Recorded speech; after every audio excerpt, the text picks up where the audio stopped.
Welcome to our Wednesday webinar for July 15th. We're going to be talking about Strive today, and our title is Begin with the End in Mind, because we're going to be looking at all the things you need to do to get the things you want to get out of Strive. So we're going to start with what you can get out of Strive, and then we're going to go back to how you make that happen for your district. Before we get started today, I just want to mention that this particular webinar is designed for and geared toward the Eduphoria managers, or the Strive managers, the people who do all the setting up in Strive. So I just wanted to give you that heads up before we jump into it. It never hurts for anybody else to see the settings and what the options are, and you can take that information back to somebody else in your district who can make those changes, or just show your appreciation for the person who does all this work on the back end after you see what all they have to do. So with no further ado, I'm going to jump in and introduce, oh goodness.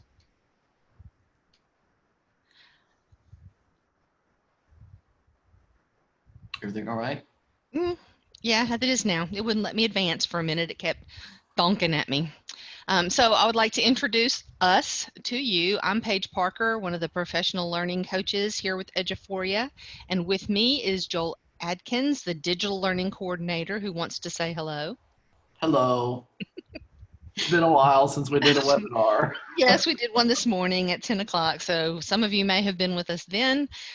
Different topic, and both of them are being recorded. So this webinar is being recorded and all of ours are. Zoom does send the link out a little bit later than GoToMeeting did. So since we changed over to Zoom, it's 24 hours after the webinar before you get the email, but you will get an email with a link to the video. And then Joel is fabulous about posting the videos in our archived webinars section on the same day. So if you just can't wait to get to it, it will be available in our online help section this afternoon, a little while after the webinar. It has to process and do all that fancy stuff, and then he posts it in our online help. So you'll have it there this afternoon. You'll have it in your email 24 hours after we're done here today. As we go through the webinar, you do have a Q&A button in your panel that you can click on to post questions. You can also comment on someone else's questions. So if you know the answer, you can help Joel out. He's going to be, for the first half, I'm going to be talking and he's going to be answering those questions. And then we'll switch places and he'll talk and I'll try to answer during the second half. But you guys can post your questions there. We can see them. Other people can see them. Y'all can respond. And we do appreciate all of the feedback that we get in our question section. So feel free to post there. If you have a question about a totally different topic, but it just popped in your head because you're thinking Eduphoria, you can email those to us at training@eduphoria.net and someone will get back to you after the webinar's over. Okay, so our agenda for today, we're going to talk about some questions that you might ask yourself as a district. What do you expect from Strive? What do you want to do with the data? Who needs to be able to access the data? And when are you going to need to be able to get to different things? So those are questions that you might have or probably need to think about as you're setting up your system, or maybe it's been set up, but you want to make sure you're getting the most out of it. So you're going to reevaluate and see if you're set up to get some of those things out. We'll also talk about reporting data. Some of the things that you can get out, we'll show you those, and we'll show you appraisal analysis so that you know if you set it up correctly, these are the kinds of things you can expect to get out. Joel's going to show you the Summative Panel, which is another thing that we have to be conscious of so that we can set everything up correctly to get to that information. And then the last section, he's going to show you how to set up for success. So we've got some resources there that he's going to show you to hopefully make it easier for you to get to that end, to get to that data that you want to see. Okay, let's start with reporting data. So when you go into Strive and you click on the reports over on the left-hand side, and you have to have administrator or appraiser rights to be able to see the reports. So if you don't have that role, then you won't be able to see the reports button over on the left-hand side, but someone in your district can. Every campus appraiser can see reports, and also district appraisers, because you can pull information about what you have going on. The first report I want to talk about is the goal summary report. And so this is what it looks like in the list. It says goal summary spreadsheet export is what it's actually called. And then when you pull it up, it says goal summary. I'm going to show you another goal report in just a minute, but this is the one I want to talk about first. It's the simplest, and it's something that you probably want to pull a couple of different times during the year. Most districts have an appraisal calendar, and anyone in the process, whether they're teachers or other job descriptions, if they have a goal that's part of their process, they're going to write a professional goal. There's usually a due date for that on that appraisal calendar. So I would expect to see all these numbers over here in the submitted column by that due date. So in this case, we've got someone who has a goal that's unsubmitted and two goals that are submitted. Either he's like an overachiever and has 3 goals, or really 4, 5, 6, 7 goals. So Harry's definitely an overachiever. Or maybe this unsubmitted goal was a false start. I started writing the goal. I didn't know how to get back to it, so I just started a new one the next time I went in. And now I've got this other one hanging out here that's trash. Anything that's left in the unsubmitted column, teachers can delete themselves. So if a campus administrator or an appraiser runs this report and sees a bunch of stuff that's in the unsubmitted column, those teachers need to go in and do a little cleanup. What I want to see is at the deadline time for them, when they're supposed to have, their goals submitted, I want to see zeros in the unsubmitted column, and I want to see all of those goals moved over to submitted. So they start out here, we want to move them to here by their due date. And then give your appraisers a couple of weeks and pull the report again, because within a few weeks of the goals being submitted, they need to be approved by the appraiser. So then these numbers need to all move over into the approved column. So as I'm going through, my goals are going to be moving from column B to C to D to E to F, and everything left behind will be zeros or will need to be cleaned up by the teachers. So get them in the submitted column by the due date, give a couple weeks, and get them in the approved column, because I want them approved so that it's sort of like a contract between the teachers and appraisers. I submit my goal, the appraiser approves it. That's our contract that we both know what I'm supposed to be working on, and now I can get to work. And then I would pull this report again at the end of the year. And most districts also have a window on their appraisal calendar for summatives. And I would want to see these goals moved into the completed column at the beginning of that summative window, because what I want to happen is that when they come to me for their summative conference, I can see that they've completed their goals. I can see that they've written their goal reflections, and we can talk about whether I agree that their goal is completed or not. If I don't agree that it's completed, I can tell them to reopen it and extend the deadline and continue working on that goal. If I do agree that they have completed it, it can be archived. And it can be archived 3 different ways. As the appraiser, I could archive it right there in the conference. I'm sitting at my computer and I'm looking at it and we agree it's done. I can click the archive button and it's archived. Or I can ask the teacher to archive it. I can say, yes, I agree. Will you please archive that? And they can do it, and it goes into the archived column. If neither of us archive it, but it's in the completed column, it will get archived when the district runs the archive to do all the other documents. If it's still in the approved column or submitted or unsubmitted, it won't get archived even in the big district archive. So it has to either be in the completed column to get archived by the district, or the appraiser or appraisee can click and archive it. So that report is helpful to run, like I said, 3 different times to make sure that you're on track with all of your goals. The second report I wanted to show just quickly is the goal detail report, and you get to it the same way. It's under reports. It's going to be right below the goal summary spreadsheet export, and it's going to be called goal detail spreadsheet export. And as you can see, it gives you all of that same information, but more. So I can see the date that it was submitted, the date it was approved, the date it was completed and archived. So I can still see those dates that I saw in the other report. In this one, I can actually see the dates that those things happened. I can also see what the actual goal statement was and what their success criteria was. And then I can see what it was tied to in terms of the dimensions.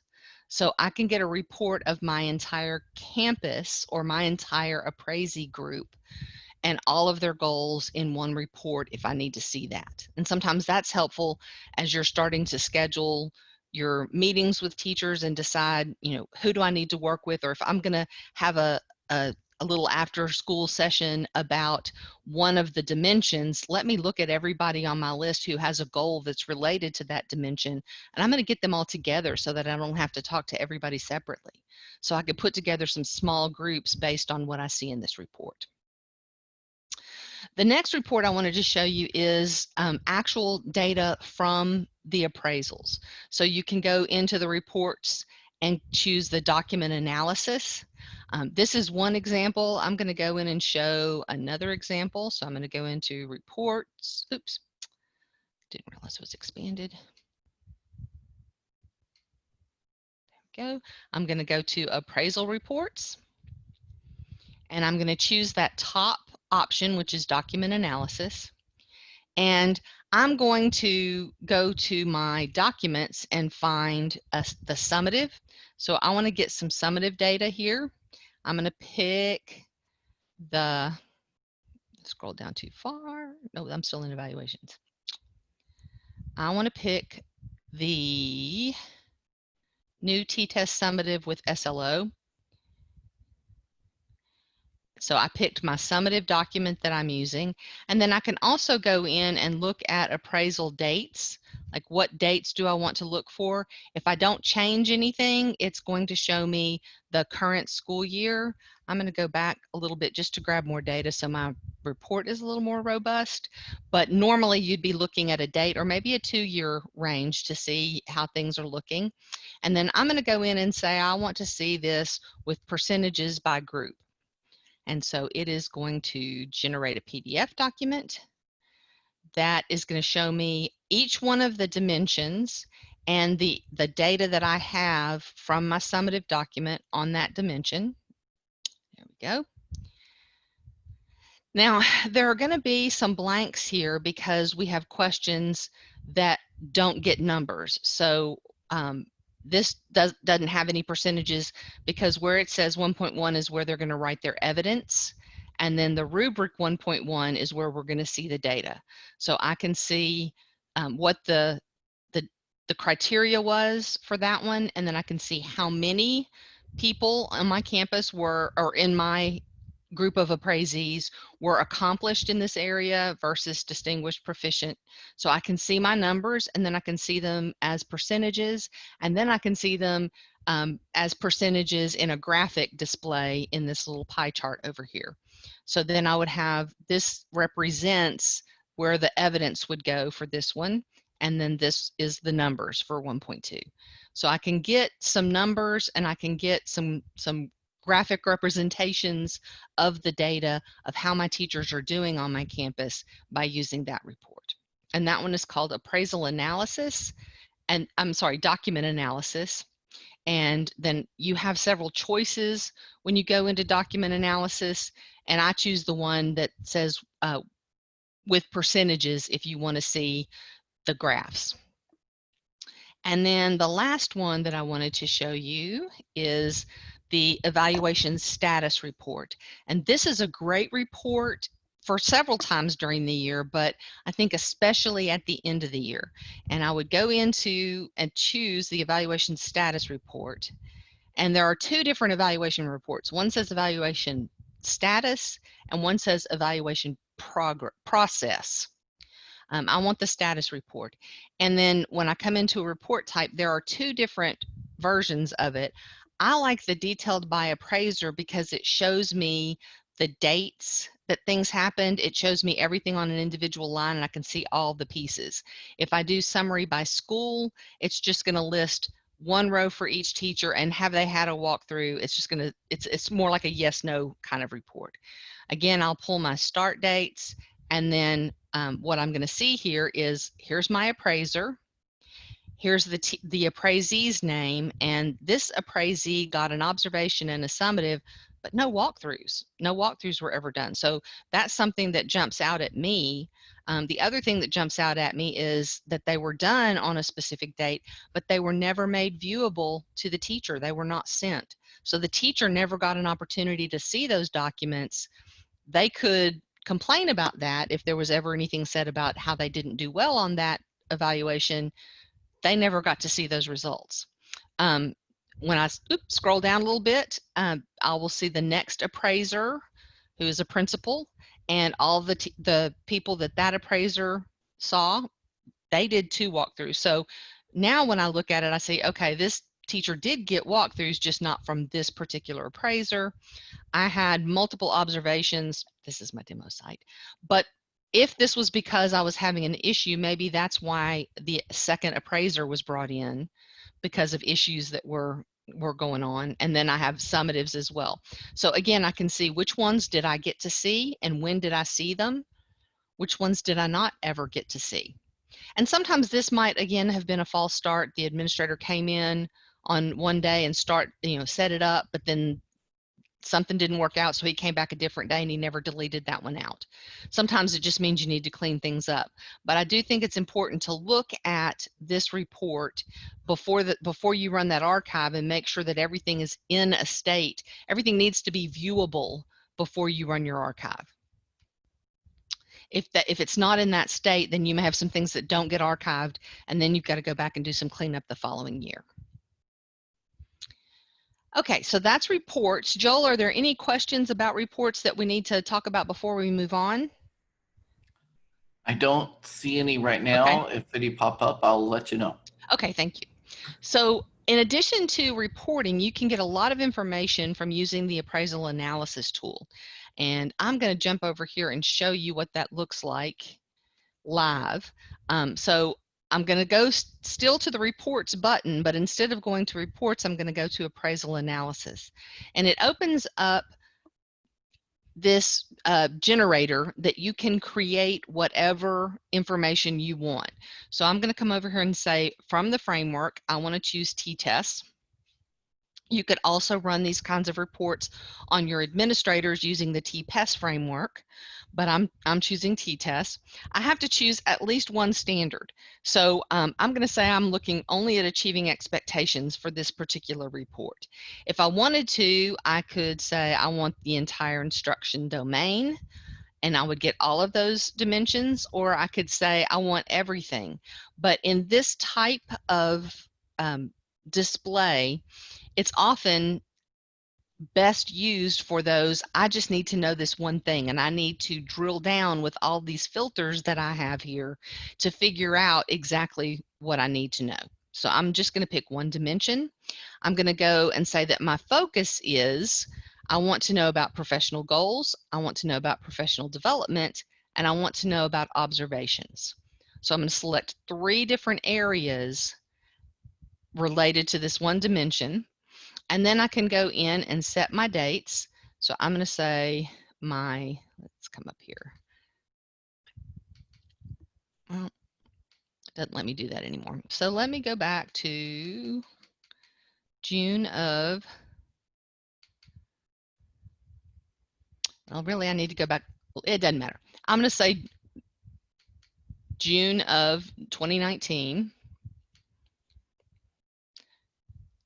through, and this really should be 20. So this would be my current year. So I'm going to set my dates. Oops, went too far. So I'm going to set my date or my time range there for the data I'm looking for. Then I'm going to scroll down and I can set up specific groups if I want to. Right now, I'm just going to look at one school. So I'm going to say I'm looking at a specific campus, and that creates my group that I'm looking at. And then for my appraisee type, I want the ones that have T-test teacher full. I'm not going to check T-test teacher waiver because waiver teachers don't get an observation, so I wouldn't have that piece of data to compare. So those are all the things that I'm going to select at this time. I could, if I was an assistant principal who was responsible for the English Language Arts department, I could narrow it down to just those teachers by selecting that that subject area, or I could select a specific grade level if I was at an elementary campus and wanted to look at it that way. I could look at specific appraisers, which I'll do in a few minutes. So I have all these different areas that I can select to get just the information that I want. To get the data, I would click the Analyze button, but to save some time, because it takes a little couple minutes for that to render, I'm going to jump back over here and show you what it would look like. So this is looking at a specific domain and dimension, and I'm seeing my distinguished, accomplished, proficient, developing, and improvement needed. If I was live in the system when I floated over that bar, it would show me the percentage. But since I'm not live, the pop-ups don't show, but I would be able to see those percentages in the live version. So up at the top, I can see that I have 24% of my teachers who have written a goal related to domain 2.1, which is achieving expectations. And I have 35% of my teachers who have attended professional development related to that dimension. And then I'm seeing a pretty good bell curve. I mean, it's a sideways bell curve, but I'm seeing what I would expect to see in terms of my ratings. So these things pretty much go together. Now, if I had, a larger number of teachers who had written a goal and a smaller number of teachers who had attended professional development, then I might be a little bit concerned, especially if I had more teachers on the accomplished and distinguished side of things than I do the top side. So I can kind of look at how does their goal work and their attendance of professional development show up in the summative. I'm seeing some pretty good, pretty expected results here, so that's a good thing.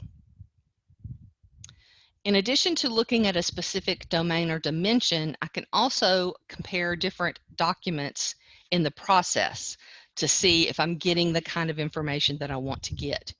So in this case, I'm going to go back to analyzing my data, and I'm going to clear everything out and go back up to the top. I still want t-tests, and I still want 2.1, but this time I want I'm going to leave my whole school year. I've got to come back over here and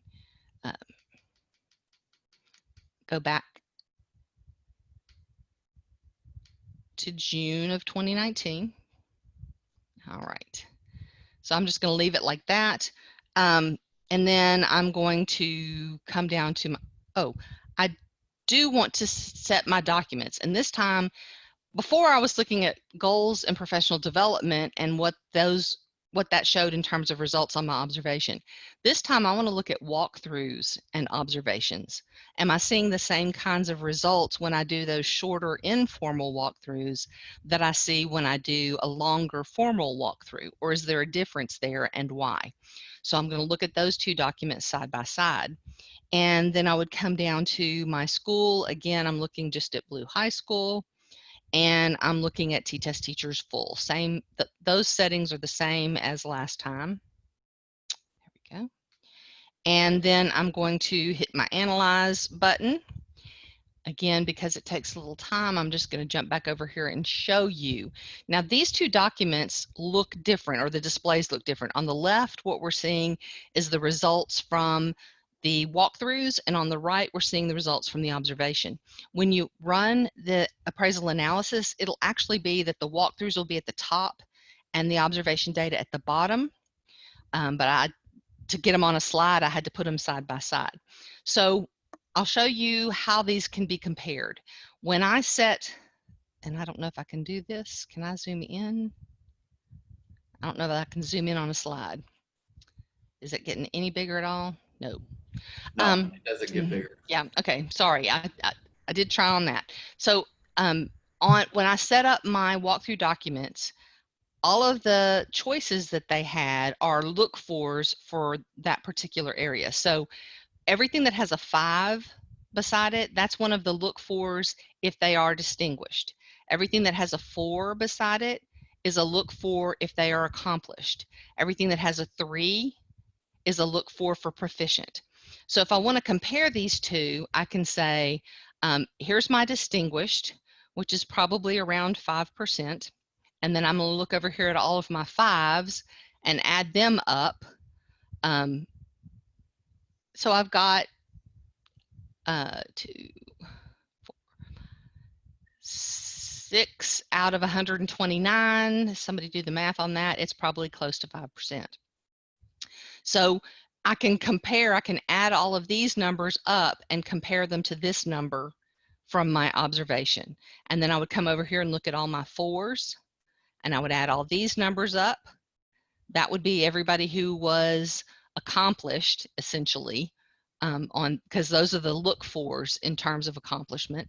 And so I would compare that to this number. So I can compare documents that are different. I just might have to do a little math. And the thing that made it easier for me to do that math is having these numbers added to my descriptions.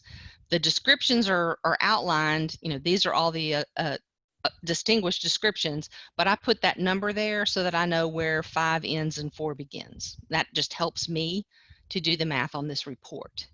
But that's a way that you can look at what are are there glaring differences between walkthroughs and observations? Is everything hunky-dory on an observation but a little bit chaotic when you go in to do a walkthrough? And what does that mean? So you can kind of look at those two different documents and see how what they tell you, what story do they tell you about what's happening in your school. So the next one I want to talk about is comparing groups. And this next one, we're going to do a feeder pattern. Let me flip over, and I'm going to take off that one so that I have just a high school here for this group. I'm still going to stick with my one dimension. I think I might just want to do observations on this one. Yeah, I'm not going to do walkthroughs on it. So I'll just do observations, but I'm going to come down here and I have Blue High School as one group. But then if I scroll down a little bit, I have a button that says add additional group. So I'm going to come over here and say my second group is going to be one of the middle schools. And then I'll scroll down a little bit, and my third group is going to be one of my elementary schools. So I'm going to scroll down. So I'm creating a feeder pattern. Kids that go to this elementary school, oops, I clicked on the wrong, didn't mean to put them in that one. I need to put them down here. So let me find the elementary school down here. There we go. So I'm comparing a feeder pattern of an elementary to the middle school that they feed into, to the high school that they feed into. And I'm going to see how the documents look at those 3 different schools feeding together. So I'm going to click the Analyze button, and this is what I'm going to get. So I have, you know, my elementary school is the salmon colored.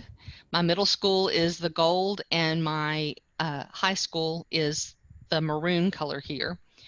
Even though my elementary was named Maroon Elementary, my high school is actually that color. But I can see some similarities here. They're fairly well aligned.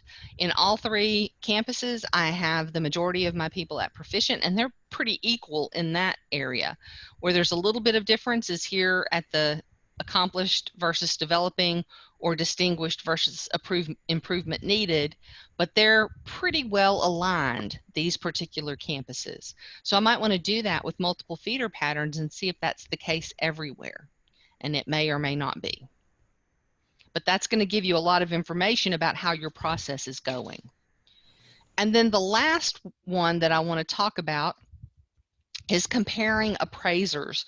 which I'm sure you're hearing the term inter-rater reliability, especially if you're a district that's applying for the teacher incentive allotment. So one of the ways that you can find out about inter-rater reliability is to do this compare appraisers report. So I'm going to come back over to my system, and I'm going to get rid of my groups here. So I'm going to delete what I have here in my groups. Now I still want my groups, but I don't want campuses to be my groups. So I'm going to go up and say, for my first group, I'm going to pick an appraiser from Blue High School. So I'm going to say I want to compare Misty to, let me go down to group 2, and also from Blue High School, I'm going to pick Shirley. And also from Blue High School, in group 3, I'm going to pick, where am I? Yep. I'm going to pick, well, I'll pick Nancy. So I have Misty and Shirley and Nancy as my 3 appraisers. I'm going to click Analyze, and then my report is going to look like this. Now this tells me something. Misty is the salmon, I forgot the, Shirley is the gold, and Nancy is the maroon. And when I look at this, Nancy is a little bit of an easy grader because she gave way more accomplished than she did anything else. Nancy took literally what they said in training, that the majority of your teachers are going to be proficient, and she has a big majority of her teachers proficient. And then Misty was a little bit more of a bell curve, but her bell was a little bit lopsided, a little bit on the high side, not as much on the low side. Now, you may know that that Misty has in her appraisee group all of the veteran teachers, and so you would expect to see it skewed a little bit on the high side. But if not, then I might want to do a little calibration here to see if we can get these groups a little more aligned, because I'm seeing some big differences between these 3 appraisers. So that's going to give you information that you need. That's going to tell you if you have inter-rater reliability. And if I'm using the same instrument, I should see similar results between different appraisers. And I don't see that here. So then I would want to go to a calibration exercise to try to get these 3 back in sync. Those are 4 examples of things that you can do with appraiser analysis. You can create multiple kinds of searches. You can pick any dimension or combination of dimensions, combination of documents. So there's a lot more that you can do. I just wanted to talk about some different ways that you could use it. But in order to make it work, you have to set up your data, your documents, your things on the front end, or I guess the back end, in order to get out what you want when you go to run those reports. So you have to think about your document types. Are they apples to apples? Well, I showed you one example that was not apples to apples. It was walkthroughs versus observations, and they displayed differently. But I also showed you a trick to making them comparable, which was adding those numbers into your descriptors so that you can do a little math and compare that information. If you don't want to have to do the math, then your documents need to look more alike so that the data will display in the similar way. Now, the way it's set up now, summatives and observations are set up as similar documents, and so they will compare nicely. But you don't have that summative until really late, and you probably want to get some information before you get that far down the road. So you'll want to be able to compare your walkthroughs to your observations, but you'll probably want to do something to make it easier for you to do that math. The other thing you need to make sure of is that all your documents have a framework selected, and that's going to be on the page when you set up your templates. There's a drop-down box where you have to select the framework that aligns with that. So for all of your teacher documents, you want to make sure T-TEST is selected. For all of your principal documents, you want to make sure T-PES is selected. And if you're using frameworks for any of your other employee groups, you'd want to check that as well. And then once the framework is selected, all of the documents, every single question has to be tagged to the dimension. So you can see over here on the right, for this this question, which is a matrix question, I'm looking at each row, each criterion from that particular dimension, and it's going to list those things out, and I'm going to tag it to the dimension down here. So I want to make sure that it says the name of the number of the dimension and what that dimension is. So integration of technology is one element of standards and alignment. Activities and materials is another element of standards and alignment. Objectives aligned to the lesson goal is another element of standards and alignment. So each one of those things has to be tagged to that dimension. And then once all those names are right, I'm going to say update row, and that's going to make sure that they're tagged. Now, if you are using a template that came from us, that you got out of the community, it will have an asterisk at the beginning of the title, and that tells you that it's already been tagged. I would go in and spot check to make sure, but the ones that we put in the community, that we put the asterisk in front of, we have tagged them for you, and as long as you selected the correct framework, when you import them, they will work just right. All of that comes in with them, and they'll have the tags already done. But if you create your own templates, your own documents, then you need to make sure that every single question is tagged. Any questions? There have been no questions about what you're sharing. Alrighty, well then I'm going to pass the torch to you, Joel. I'm going to stop my sharing, and Joel's going to pick up with the summative panel, and I'm going to try to answer questions in the background. All right, sounds good. Are y'all seeing my screen okay, Paige? Yes, sir. Awesome. So I get to talk about the summative panel, and first of all, I just want to say I have sat through multiple trainings with Paige in my time here. I have seen this presentation several times. And I'm so sorry. more than I can count. And I have to say, Paige, every time you present, I'm still riveted. Like you're so good. People don't ask questions because you're so good at it. You're so sweet. I just wanted to share that. Okay, on with the show. So we're going to talk about Summative Panel. Summative Panel is actually part of your documents that are in the summative document container in the settings. So if you import a document from the Eduphoria community and it is a summit, it's in the summative folder, it transfers into your system in the summative folder in your settings. This particular type of form is coded and programmed on the back end to include what you're seeing on the right side of the document. The idea is that it's going to show the framework that, as Paige mentioned, whenever you have a template, you actually set the framework that's assigned to that document.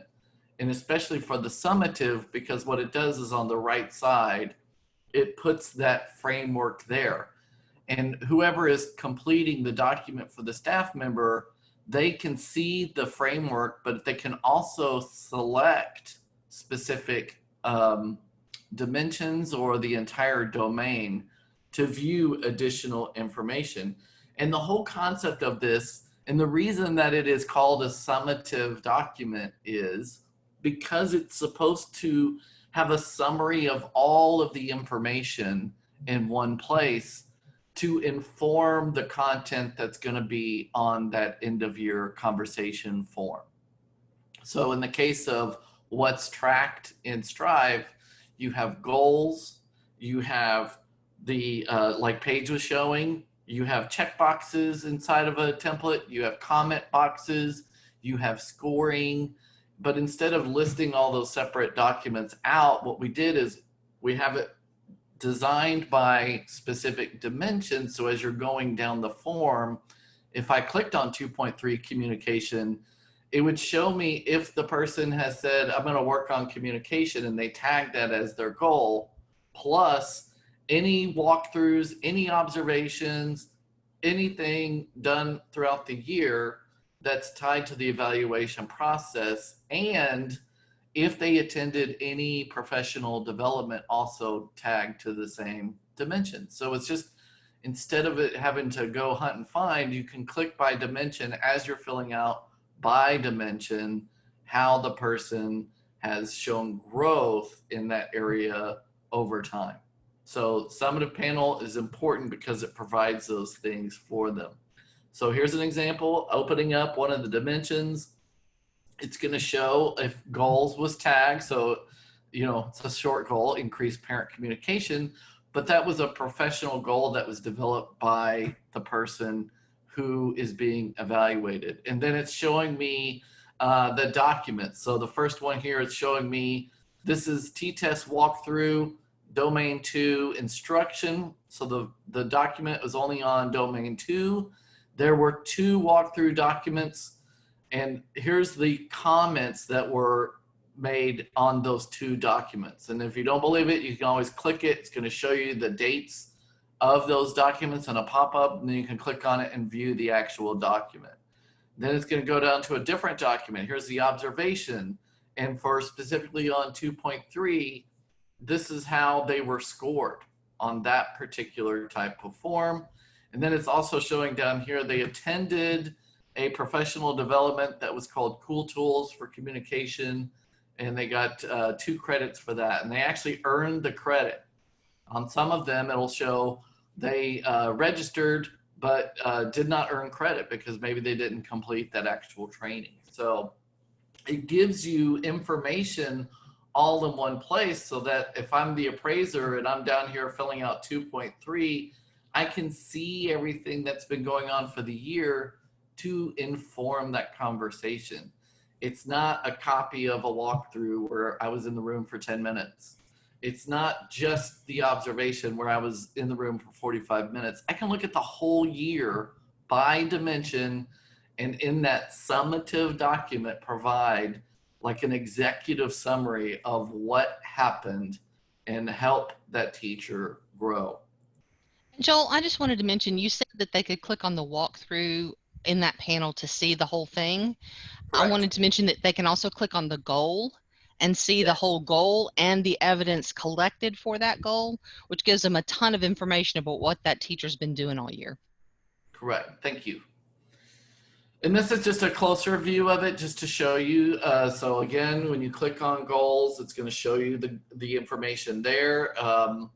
I like the middle column here because it's also showing there's 5 walkthrough documents for this particular form that was domains 1 through 3.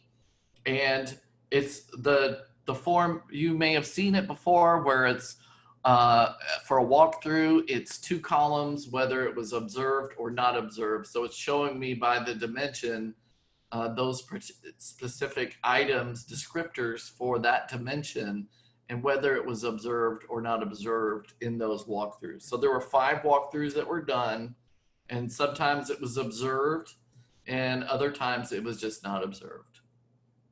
Oh, I want to go back. Both Paige and I have this thing where our presentation just slides away without us knowing why. And then the professional development, just showing you a different way to see that up close. You can see credits earned as well.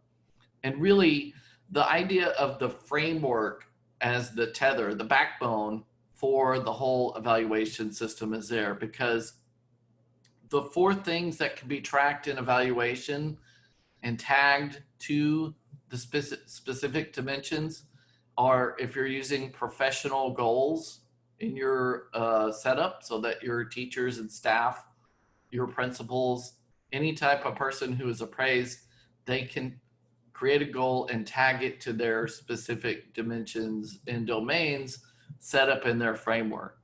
Then, of course, your evaluation documents can also be tagged to frameworks. So that's what's pulling that information over, not just into the summative panel, but into what Paige was showing earlier with the reports and the framework analysis. And then your professional development courses, everything that you're offering in the workshop side of Strive, can also be tagged by domain. You can even cross-reference multiple frameworks to show how the PD you're offering may be useful for T-tests or other appraising types who have similar dimensions across different teams and different roles.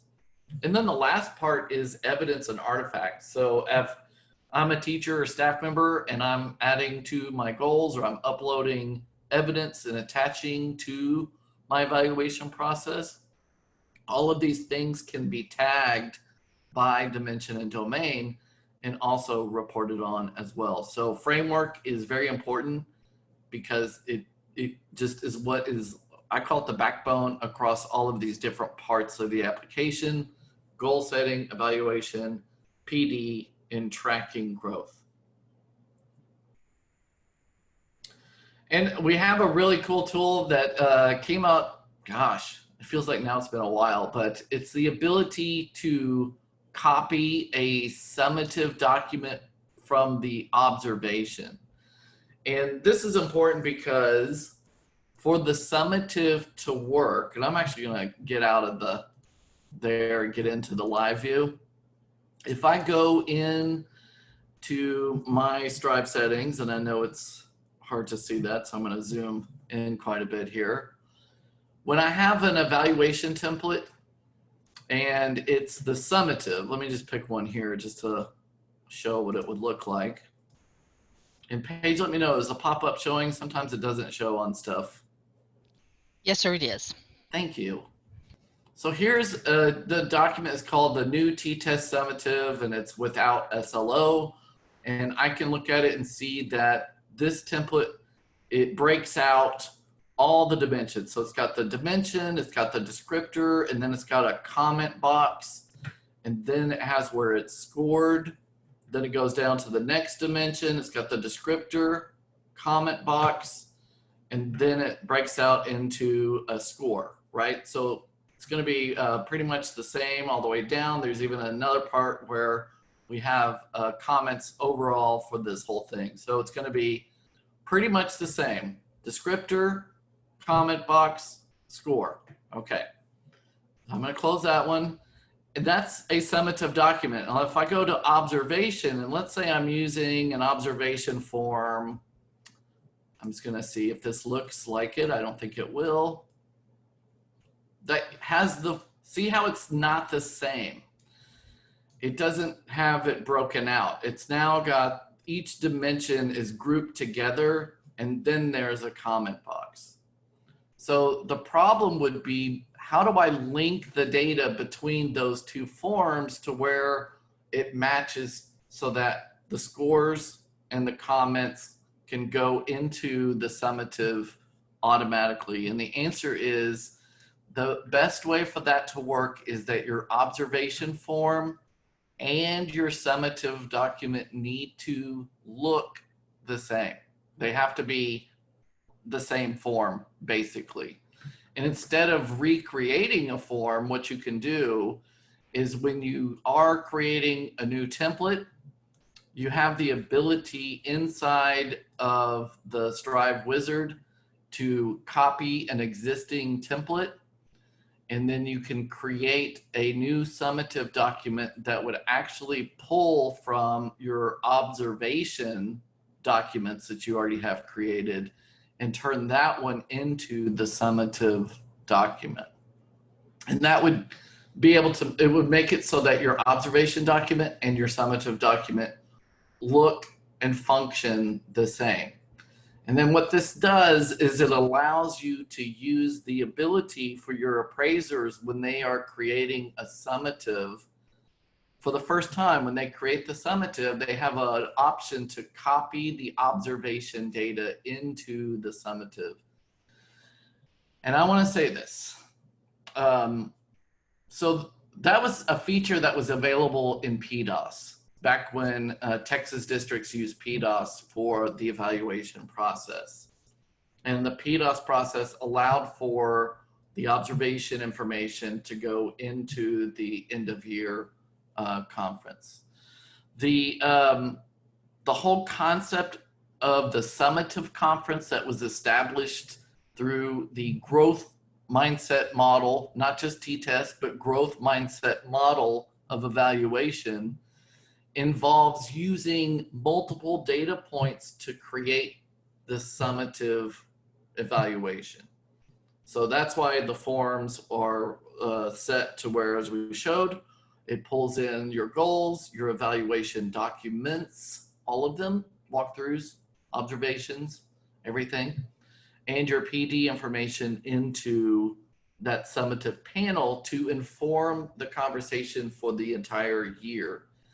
If you are opting to use where the principal or the appraiser can copy everything just from the observation, it's important to note, use the summative panel to inform the rest of the conversation to do the summative. It's not fair for the appraised person to see the same results of the observation as the summative.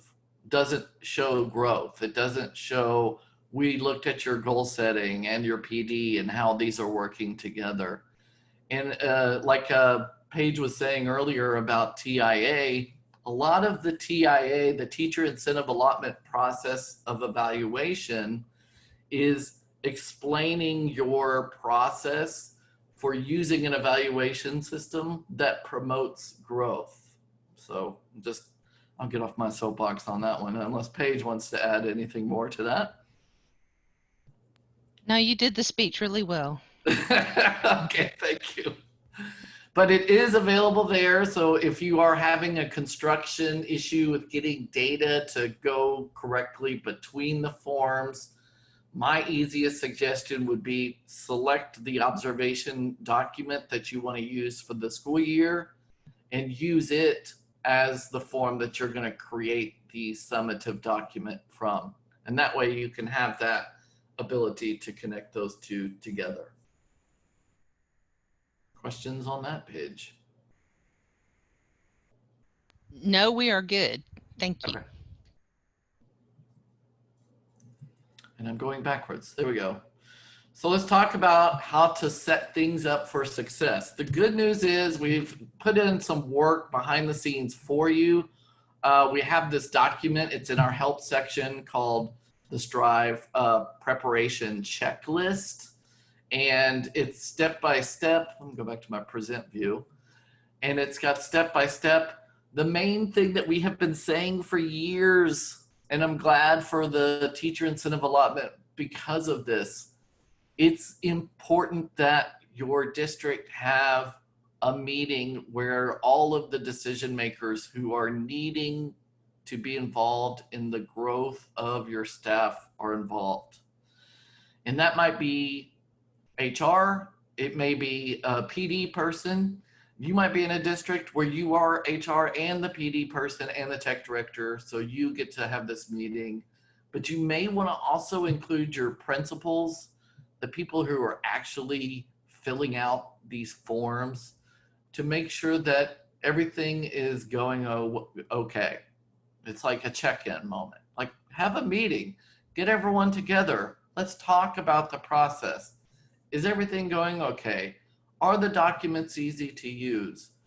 Are you able to complete your walkthrough documentation in the time that you're in the room, or do you have to take time outside of work to fill out all these walkthrough forms? You know, it's important to have that type of conversation to figure out what it is that you're doing. It's like Paige said at the very intro, before you set your evaluation process, you'll need to determine, what are you hoping your process is doing? Are you doing it for just compliance? You know, oh, we have to do that. Or are you really trying to grow your staff? Are you really trying to use a system to help your teachers grow, and also to improve instruction, and also to be a resource to the students that you teach? I think it's vital that there has to be some type of meeting of the minds to kind of think and to get together and evaluate the process. And again, reflecting on what we've seen on the TIA application, that's a lot of what that application is asking for as well, which is, what are your goals with your evaluation process, and how are you evaluating your evaluation process? So that's the first part of it. The checklist will go through and kind of help you look over the system, like making sure that you've set your appraisal dates and also when you're going to archive all of the previous documentation, who's going to do that, and when are they going to pull the trigger to do that. So that is in our help system. It will provide you with guidance to go through, and there's links to specific help articles that will be there as well. Another thing to check would be to look at the Eduphoria community. It's inside of the settings. So if you are an appraisal administrator and you're able to access settings, there's this Eduphoria community. And I always recommend when you first go in, especially if you haven't been in a few weeks, because we've been updating templates in there, there's this button to refresh. It's going to take a few seconds to do that. And then you can go in and kind of see forms and see if there's anything new, something that you want to look at with your committee of people, maybe to present in a group meeting where you're sharing and showing your screen. You can say, you know, here's a template that was out in 2017, but it's been updated recently. Maybe we want to see about bringing that in. So it's that type of thing of there's a bunch of templates available. I'm working with some districts now that are in the process of moving all of their evaluations over to Strive. They were only using it for teacher and principal evaluation, but now they're bringing over more and more staff to use it. So I tell them, instead of reinventing the wheel, like go into the folders, the evaluation folder, for example. It's not just forms that are created by us, but there's people from other districts who are creating, posting, sharing. And then if it's something that you want to use in your district, you just import that template and it goes into your evaluation templates folder. So it'll be in the evaluation documents. And then once you've imported it, you can actually go in and edit that template as you need. So Eduphoria community is a great place to start. I think I saw a question that came in, and we kind of have it as a note at the end of this presentation, which is we have been creating documentation for districts that are going to be implementing the new version of TPES. There's an updated version. It's not required for districts to do this year, but it will be required for next year. So we have gone ahead and created those templates in Eduphoria community, not just for those districts that are going to be doing it, but for those of you that want to see what it looks like. They're available if you want to go in there and check them out. So that's why some of these are in here with dates that already say 2021. I just didn't want you to be confused by that. And then the last part is also making sure your evaluation process is using everything at its disposal. We still have some districts that are using a document to collect goals for goal setting. We suggest using, when you're creating your evaluation process, to use our actual professional goals instead of the document option, because that would be what would show in your framework analysis reports and also your summative information and the reports where you're doing goal summaries to figure out how far along in the process people are and what the state is of their goals. The only way you would be able to get that information is if you are using our professional goal tool, which again, in the evaluation process for the staff would show in an area for them to create the goal and then go through the process of submitting it, having it approved, marking it complete, and the archive process. So consider that. We also have the student growth goal in there. So if you're doing SLO or student growth goals, make sure you're setting it to use our student growth goal as well. Instead of dimensions, it's going to bring in your learning standards that you have in forethought so your teachers can tag by the specific learning standards that they're going to be focused on. And the last part, I think Paige kind of covered this one, but it's just making sure that your templates are tagged to dimension. This is the way it looks, is in evaluation templates. Y'all, we have done full webinars just on tagging, so it's hard to cover this so quickly, but we have that information available online, or you can email us and we'll walk you through it as well. But your evaluation templates, when you select them, the first tab for information is where you set, this is the framework that I'm going to be using in this evaluation template. And then when you're in the tab to edit, this is where you go to tag each item on the form that you're going to be using for gathering that data. You don't have to tag like information boxes, but if it's something where you're going to be running a report because it's scored or it's selected or it's a comment box and you're going to pull that information into summative, this is where you would select the items, select the specific dimension, and then make sure, of course, to hit update and save your changes. Okay, so again, that can be a whole broadcast. And again, it's something we can help you with if you want us to look over to make sure things are tagged appropriately. This is just a different view. Some of the forms or even courses themselves. So this would be in the workshop side. You can go in for your courses. It doesn't have to be your new ones. You can even backlog, backtrack, and go into previous courses, select them, and under setup, you can select dimensions. Again, you can select multiple groups. So you may have things that are cross-referenced in other types of frameworks that can apply to different people. It's not always just the T-TESS or teacher one. Some trainings do cross-reference and can be used in multiple ways. I just want to throw out one thing about that on the courses. Well, actually, both courses and goals, and this is not a great example because we didn't check it, but all professional development, I would give 4.3 credit to, and all goals, I would give 4.2 credit to, because that specifically falls into that domain, and administrators don't usually have a whole lot of evidence in that domain, so that would help them when they get there to see some things listed that the teacher's been working on.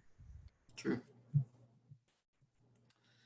Like I said, help is available. So one thing that I know for sure, because that's part of my new role and I've been doing it for quite a while, which is our help is available to provide you with that kind of quick access you might need. I'm actually just going to pull it up here real quick, or I'm not logged in. And so in help, there's two areas to go for help right now for Strive. You can actually go to the Strive section of help, and we have down here, especially for the managers, where it is the appraisal settings. So a lot of the things that we covered are in here. There's step-by-step guides. When you click on something, it's going to pull up information to help you. There's also archived Strive webinars. So if you click on this, it's going to go to this will go to our YouTube channel, which is full of archived previous webinars that we've done. The whole tagging dimensions that I talked about is an archived webinar that you'll be able to access through there and be able to get that information. There's also in the main screen here, Start of School. And Start of School is, I'm still working on that one, I'll be honest.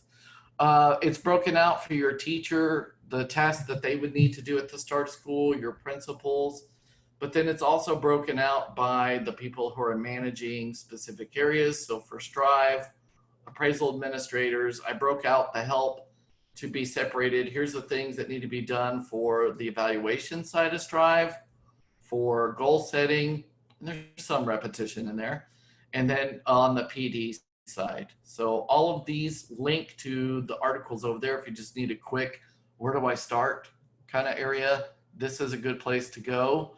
And look, the very first thing is to click here to go to our checklist that we referenced a while ago as well. So all of our Strive help is, it's getting there up to date. I'm still going in, finding some older images and replacing them. Just know it's in the process. And I'm very happy to announce, because I see that she is attending and she just started this week. We have hired a new technical writer who is going to be helping us kind of redo our help a little bit and take it on as a really cool project. So I'm very, very excited about that. Any final questions? Comments? Nonsense? No, we had a few questions, but I think Any we're in good shape. nonsense? There's always nonsense, but I think we're in good shape right now. And like we said, if there's something where you're like, oh my gosh, I don't know that we've done that. If you need help, if you need just like that, hey, could someone look over to make sure we're okay? Please email us. We can look through your things and kind of help and provide guidance for you. So all you have to do is email training@eduphoria.net and we will get it passed along to us. Oh yeah, reminder, Aware is taking over the next couple weeks of these webinars. So someone in a previous webinar called us the dynamic duo, Paige and I, but we are taking 2 weeks off to let the Aware people do their presentation. So just a reminder, next week will be teacher data view editing. The following week will be all the online testing updates. There have been a lot of updates released this summer. It's a review of all those, and then they'll probably have more. And then Paige and I will come back August 5th for Get Your Goals Ready. And then we're also going to do a special one on just the updated TPES framework. So if you are a district that's interested in that, or you want to kind of get ahead of the curve for next year, or maybe you're implementing it this year, we're going to be talking all about the new framework and how it applies to both principal and assistant principal evaluation. There it is. So look at that. We already have resources available about the updated TPES.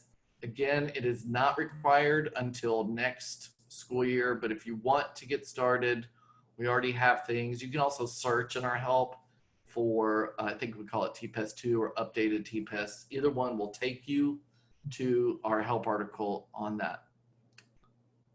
And I think that is it, Paige. We ran a little bit over time. I guess it makes up because our first one went under time. That's right. So we bought some time back. Yes. So, thank you, Joel. No, we have some good feedback, but no questions at this time. Awesome. I feel like I keep doing this. That's the thing about doing 2 in a row. So hearing about any of our upcoming webinars, I know this week our marketing team sent out a newsletter. If you want to receive newsletters, if you need to receive announcements, there's a way to do it, and that is in our help section as well. When you first hit our help website, there's a section for announcements, software updates and announcements. You click on that, it takes you here where you can register for receiving those emails. And we're also always posting updates on all of our socials, so you can follow Eduphoria across those. We hit the end of the road here.